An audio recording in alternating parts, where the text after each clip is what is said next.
എത്ര വേണം? എത്ര കിട്ടും? 1500. ഒരു പവനില്ലേ മുതലാളി? എന്ന് പറഞ്ഞ സ്വർണത്തിന് വില കുറഞ്ഞ കാര്യം അറിയില്ല. ഈ സ്വർണം വാങ്ങാൻ വരുന്നവരോട് ഈ വില കുറഞ്ഞവരൊന്നും പറയുന്ന കാണാറില്ലല്ലോ. അതെ, മണികണ്ഠൻ ആയതുകൊണ്ടാ പണയം ഞാൻ ഈ വിലക്ക് എടുക്കാവുന്ന വെച്ചത്. എന്താ വേണോ? ഇത് കെട്ടാപ്പുലി എല്ലാം തിന്നാ അല്ല ഉള്ളത് തരാൻ. സ്വർണം പണയം എടുക്കാൻ കടക്കാർക്ക് പേടിയാ. മരുന്ന് നീ ഇതിലാ മേടിച്ചത്? മരുന്ന് വെച്ചാ വണ്ടി ഓടൂ. ഇത് പെട്രോളാ. ഓഹോ, അപ്പൊ അതും നീ ഇതിനകത്തുനിന്ന് മുതലാക്കി. എല്ലാം നിനക്ക് വേണ്ടിയാ. അയ്യോ, എനിക്ക് വേണ്ടി നീ ഇങ്ങനെ അങ്ങ് ത്യാഗം ചെയ്യല്ലേ മണികണ്ഠ. എന്റെ ബ്ലഡിലേ ഉള്ളതാണ് ആ ത്യാഗം. വണ്ടി വിട്. ഇന്റൻസീവില് സുഭദ്രാമയുടെ പേരിൽ എത്ര അടയ്ക്കേണ്ടത്? പണം അടച്ചല്ലോ. അടച്ചോ? അതെ. ആരാ അടച്ചത്? അതറിയില്ല, പണം അടച്ചിട്ടുണ്ട്. ആര്? വാ, നീ വാ. ആ, നല്ല ആൾക്കാരാ. എവിടെയായിരുന്നു? ഞാൻ വിചാരിച്ച തള്ള ഇവിടെ കൊണ്ട് നക്കിട്ട് മുങ്ങിയതാണെന്ന്. ഞങ്ങള് മരുന്ന് വാങ്ങിക്കാൻ പോയതാ. മെഡിക്കൽ ഷോപ്പ് ഈ റോഡിന്റെ അപ്പുറത്തുണ്ടല്ലോ. പക്ഷെ അവിടെ പണയം എടുക്കില്ലല്ലോ. മരുന്നും കൊടു. ഇനി ഇപ്പൊ മരുന്നൊന്നും വേണ്ട. മരുന്നും ബ്ലഡും ഒക്കെ കൊടുക്കാൻ അവരുടെ ബന്ധുക്കൾ തക്ക സമയത്തെത്തി. പൊയ്ക്കോ. ബന്ധുക്കളോ? അതാര്? എങ്ങനെയാ നന്ദി പറയാന്ന് എനിക്കറിയില്ല. ഓ, അതിന്റെ ആവശ്യമൊന്നുമില്ല. ഇതൊരു കടമയായിട്ടേ എനിക്ക് തോന്നുള്ളൂ. ഇവരും ഇവിടെ വന്നു. പോയില്ലേ? എക്സ്ക്യൂസ് മീ, രാധി എന്ന് വിളിക്കാമോ? ആരാണെന്ന് പറയണം? മണികണ്ഠൻ എന്ന് പറഞ്ഞാൽ മതി. ശരി. തൽക്കാലം ഞാൻ മാറിയെന്നാലോ? ഇത് മാറി നിൽക്കേണ്ട സമയമല്ല. അല്ല, പെട്ടെന്നൊരു നമ്മളിങ്ങനെ നമസ്കാരം. നമസ്കാരം. മണികണ്ഠൻ എങ്ങനെ അറിഞ്ഞത്? അതെ, സുഭദ്രാമത്തെ ഇവിടെ കൊണ്ട് അഡ്മിറ്റ് ചെയ്ത് ഞാനും മിടുക്കനായ മാധവൻകുട്ടിയും കൂടെ ചേർന്ന കുറുപ്പോസിന്റെ മകൻ. നമസ്കാരം. നമസ്കാരം. അപ്പൊ കൃഷ്ണൻകുട്ടി? അത് സെക്കൻഡ്, ഇതാണ് ഒറിജിനൽ. കുഞ്ഞലക്ഷ്മി ടീച്ചറിന്റെ. അവൻ എങ്ങനെ ഇവിടെ എത്തി? എങ്ങനെയാന്നറിയില്ല. തക്ക സമയത്ത് കാറും കൊണ്ടുവന്നു. ഈശ്വരനെ അയച്ചത്. ഇവിടെ വന്നപ്പോ ബ്ലഡ് വേണോന്ന് പറഞ്ഞു. കൃഷ്ണൻകുട്ടിയാ പണം കിട്ടിയതും ബ്ലഡ് കൊടുത്തതും.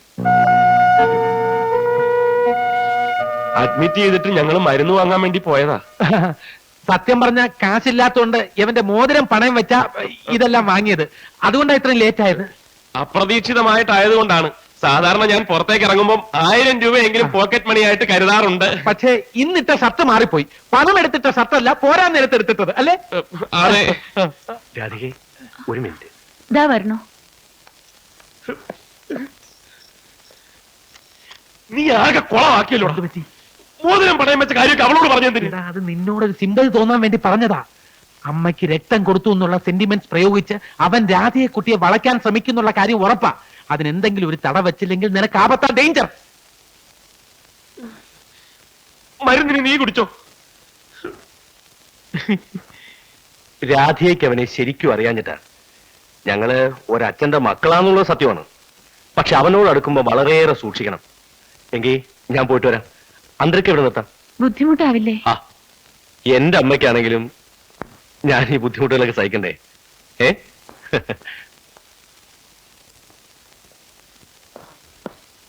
നീ നോക്കിക്കോ, ഇനി നമ്മൾ പോകാതെ അവൻ രാധികയെ പുറത്തേക്ക് വിടുന്ന എനിക്ക് തോന്നുന്നില്ല.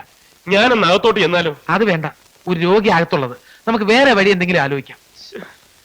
ഇനിയും ചോരയുടെ ആവശ്യം വരൂ? ഹോസ്പിറ്റലിന്റെ പോർട്ടിക്കയിൽ ഇരുന്നാ മതി. അത്യാവശ്യമുള്ളവർക്ക് ബ്ലഡ് ഏർപ്പാടാക്കി കൊടുക്കുന്ന ഏജന്റുമാരുണ്ട്. അവര് വന്ന് വിളിക്കുമ്പോ പോയാ മതി. സമാധാനമായല്ലോ. നീ ഇത് പിടിച്ചോ, ഞാൻ ഇപ്പൊ വരാം. എവിടെ ഏജന്റ് കാണാൻ പോകും? അതിന് ഇപ്പൊ സമയമില്ല. ഞാൻ കുറച്ച് ഫ്രൂട്ട്സ് വാങ്ങിച്ചോണ്ടിരാം. അതുമായിട്ട് വന്ന് അകത്തോട്ട് ഇടിച്ചു കയറാം. പിടിച്ചോ.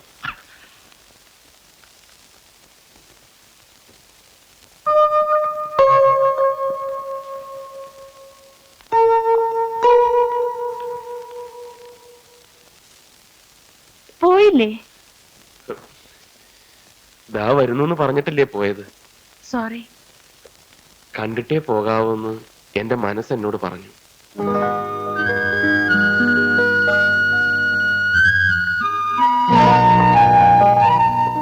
ഇത് തരാൻ മറന്നു. മരുന്നിനി സുഭദ്രാമച്ചയ്ക്ക് വേണ്ടി വാങ്ങിച്ചാ. ഇതെങ്ങനെയാ തിരിച്ചു കൊണ്ടുവന്നു? ഇനി ആവശ്യം ഉണ്ടായാലോ? മരുന്നിരുന്നോട്ടെ, പക്ഷെ പണം ഇനി എന്തെങ്കിലും ആവശ്യം ഉണ്ടാവും. വേണ്ടെന്ന് പറയരുത്. എന്റെ അമ്മയെ പോലെ തന്നെയാ രാധികയുടെ അമ്മയും. വരട്ടെ.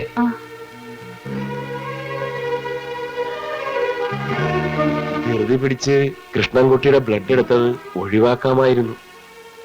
ഒരേ ഗ്രൂപ്പായിരുന്നതുകൊണ്ടാ പെട്ടെന്ന്. എന്തേ? ഞാനും അവനും പരസ്പരം വഴക്കൂടാറുണ്ട്.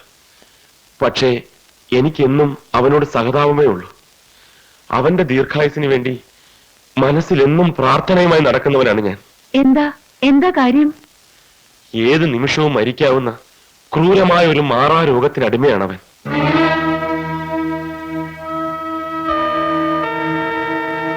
വരട്ടെ.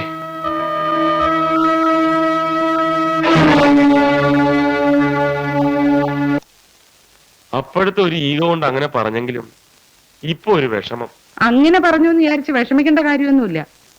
നിനക്ക് അവളെ ഇഷ്ടപ്പെട്ടല്ലോ, എനിക്ക് അത്ര അറിഞ്ഞാ മതി. എന്നാലും അവനുമായിട്ടൊരു മത്സരിക്കണം എന്നാലല്ലേടാ ഒരു സുഖമുള്ളൂ. മത്സരിച്ച് നീ അവനെ തോപ്പിച്ച് നീ അവിടെ കഴിച്ചാൽ താലി കെട്ടണം.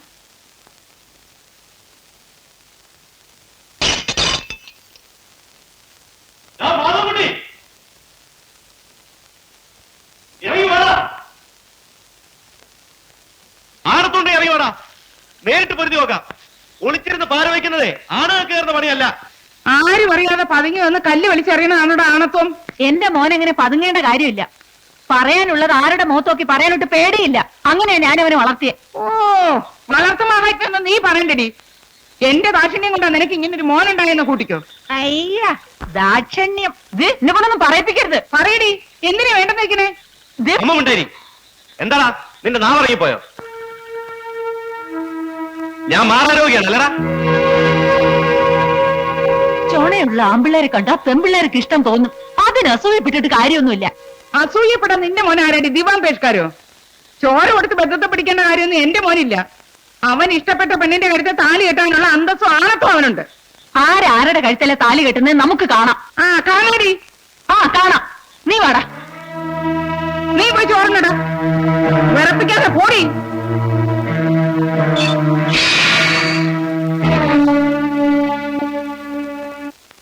ആരുടെ അമ്മേനെ കെട്ടിക്കാനെ നീ ഇവനെ എഴുന്നള്ളിച്ചോണ്ട് അങ്ങോട്ട് ചെന്നത്?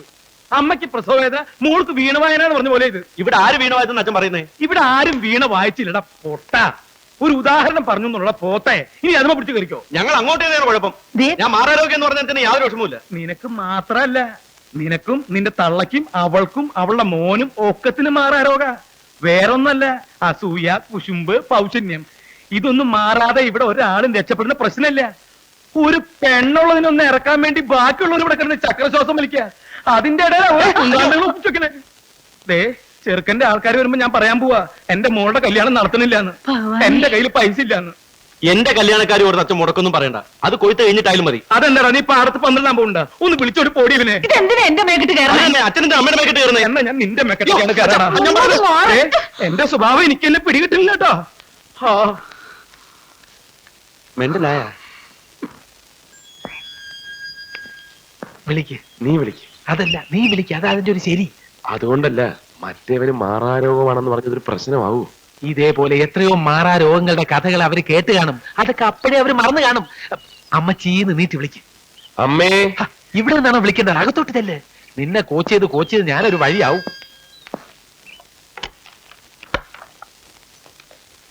ആരും ഇല്ലെന്ന് തോന്നുന്നു. ഇല്ലാതിരിക്കാൻ വഴിയില്ല.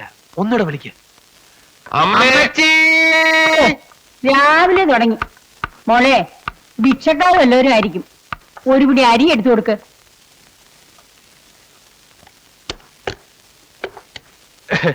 കുട്ടി ഇവന്റെ വിളി കേട്ടിട്ടാവും ധർമ്മക്കാരനെന്ന് തെറ്റിദ്ധരിച്ചതല്ലേ? അമ്മച്ചി ഇല്ലേ? എന്തിനാ? ഇനി വല്ല നുണയും പറഞ്ഞ് ധരിപ്പിക്കാനാണോ? സോറി, അന്ന് അപ്പ തോന്നിയ ദേഷ്യത്തിന്. എനിക്കത് തോന്നി. എങ്ങനെ? മുഖം കണ്ടാൽ അറിഞ്ഞൂടെ ആളൊരു സ്നേഹപ്പാരയാണെന്ന്? കയറിയിരിക്കൂ. സ്നേഹപ്പാര. നീ ഒരു തരം പുഴുങ്ങിയ ചിരിയിരിക്കരുത്. ഇതൊക്കെ ഒരു ഹ്യൂമർ സെൻസിൽ എടുക്കണ്ടേ? B A good boy. Come on come on come on.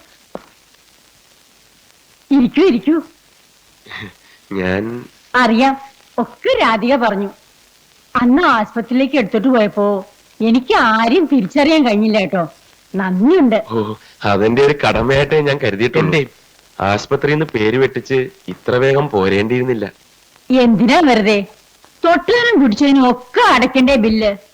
സഹായിക്കുന്നവരെ എന്തിനാ ഏറെ ബുദ്ധിമുട്ടിക്കണേ? പിന്നെ എന്താ വന്നേ? ഒരു സഹായം ചോദിക്കാനാ.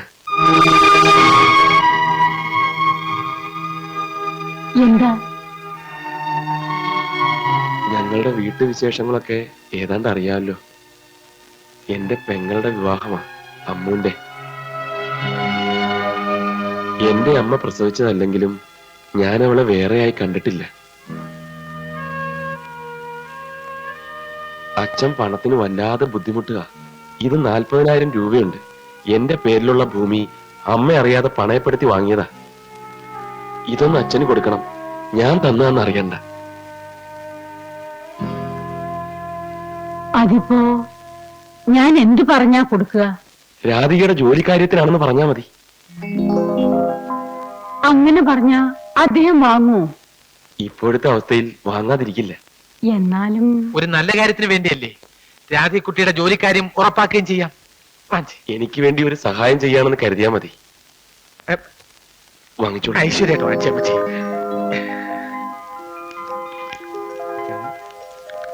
എന്താ ഇത്? മറ്റൊന്നും തോന്നരുത്. ഇന്നത്തെ കാലത്ത് ഒരു പെൺകുട്ടിയെ വിവാഹം കഴിച്ച് അയക്കാനുള്ള ബുദ്ധിമുട്ട് എന്താണെന്ന് എനിക്കറിയാം.